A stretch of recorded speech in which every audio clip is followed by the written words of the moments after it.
Assalamualaikum warahmatullahi wabarakatuh. Perkenalkan, nama saya Ayu Suhartini. Saya dari kelas 12 IPA 5. Di sini saya akan menjelaskan materi sejarah Indonesia bab 1 bagian B, yaitu dari konflik menuju konsensus suatu pembelajaran. Tujuan yang nyata hanyalah satu, Republik Indonesia Serikat yang merdeka, bersatu, bernaung di bawah bendera Sang Saka Merah Putih, bendera kebangsaan Indonesia sejak beribu-ribu tahun.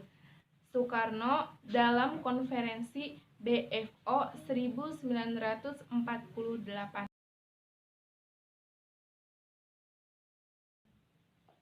1. Kesadaran terhadap pentingnya integrasi bangsa.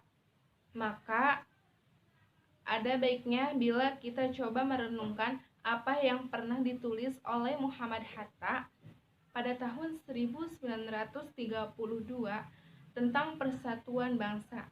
Menurutnya, dengan persatuan bangsa, satu bangsa tidak dapat dibagi-bagi. Di pangkuan bangsa yang satu itu boleh terdapat berbagai paham politik. Tetapi kalau datang mara bahaya, di sanalah tempat kita menunjukkan persatuan hati. Di sanalah kita berdiri sebaris, kita menyusun persatuan dan menolak persatuan. Meutia Hatta mengutip Daulat Rakyat 1931.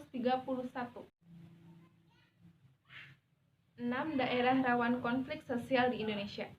Kementerian Sosial memetakan 184 daerah di tanah air rawan terjadi konflik sosial karena kondisi ekonomi yang tertinggal.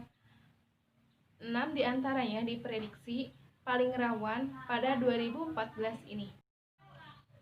Daerah tersebut yaitu Papua, Jawa Barat, Jakarta, Sumatera Utara, Sulawesi Tengah, dan Jawa Tengah.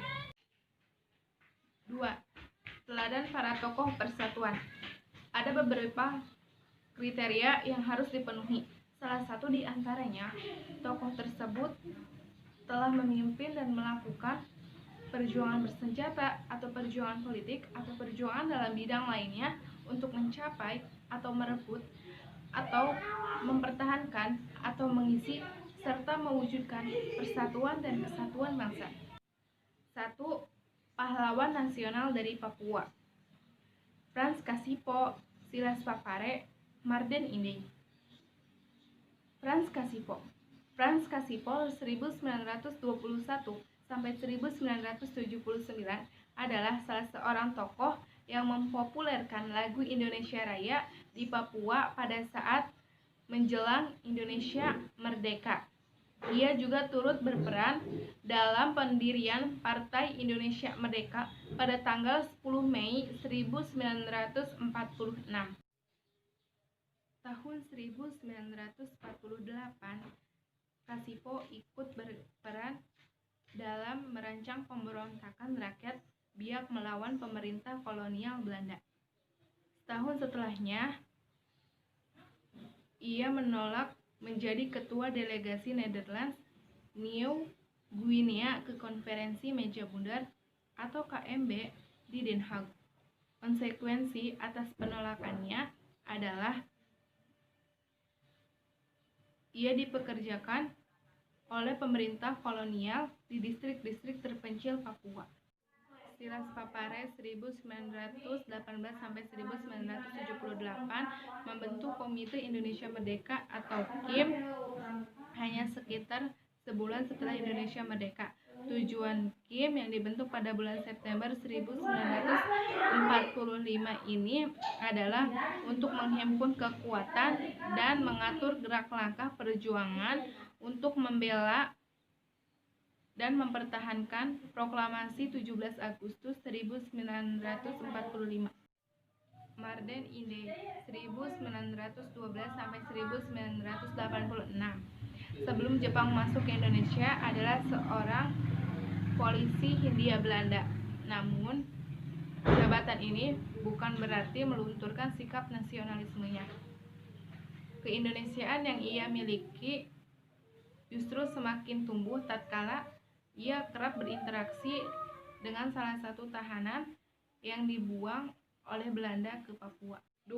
Para raja yang berkorban untuk bangsa. Sultan Hamengkubuwono IX dan Sultan Syarif Qasim II. Sultan Hamengkubuwono IX 1912 sampai 1988. Ketika Sultan Hamengkubuwono IX dinobatkan menjadi Raja Yogyakarta, ia dengan tegas menunjukkan sikap nasionalismenya. Dalam pidatonya pada saat itu, ia mengatakan, "Walaupun saya telah mengenyam pendidikan Barat yang sebenarnya, namun pertama-tama saya adalah dan tetap orang Jawa." Kemensos 2012. Sultan Syarif Qasim II 1893 sampai 1968. Sultan Syarif Qasim II dinobatkan menjadi raja di Siak Indrapura pada tahun 1915 saat ia berusia 21 tahun. Sultan Syarif Qasim II membentuk Komite Nasional Indonesia Tentara Keamanan Rakyat atau TKR dan Barisan Pemuda Republik. Ia juga segera mengadakan rapat umum di istana serta mengibarkan bendera merah putih dan mengajak raja-raja di Sumatera Timur lainnya agar turut memihak Republik.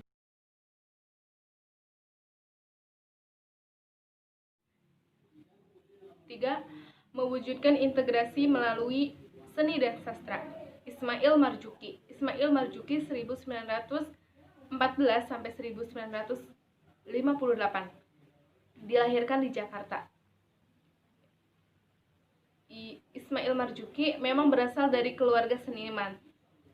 Di usia 17 tahun ia berhasil mengarang lagu pertamanya berjudul Ostarina.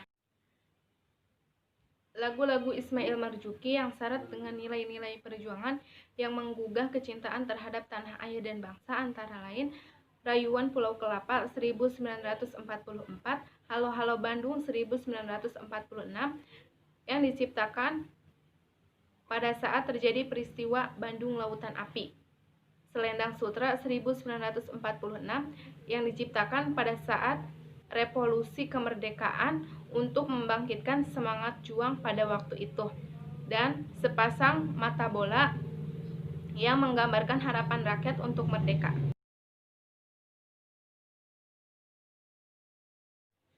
4. Perempuan pejuang Opu Dayeng Risaju. Kalau hanya karena adanya darah bangsawan yang mengalir di dalam tubuhku sehingga saya harus meninggalkan partaiku dan berhenti melakukan gerakanku, irislah dadaku dan keluarkanlah darah bangsawan itu dalam tubuhku, supaya Datu dan Hadat tidak terhina jika nanti saya diperlakukan tidak sepantasnya. Opu Dayeng Risaju, Ketua PSII Palopo 1930. Itulah penggalan kalimat yang diucapkan Opu Dayeng Risaju, seorang tokoh pejuang perempuan yang menjadi pelopor gerakan Partai Sarekat Islam yang menentang kolonialisme Belanda pada waktu itu. Nama kecil Opu Dayeng Risaju adalah Pamajah. Ia dilahirkan di Palopo pada tahun 1880. Dari hasil perkawinan antara Opu Dayeng Mawelu dengan Abdullah Tu Barengseng. Nama Opu menunjukkan gelar di kerajaan Luwu.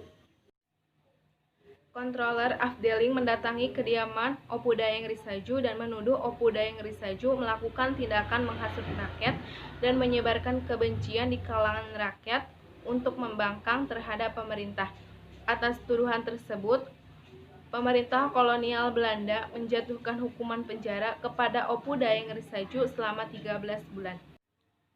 Pada masa pendudukan Jepang, Opu Dayeng Risaju tidak melakukan kegiatan di PSII. Hal ini dikarenakan adanya larangan dari pemerintah pendudukan Jepang terhadap kegiatan politik organisasi kebangsaan termasuk di dalamnya PSII.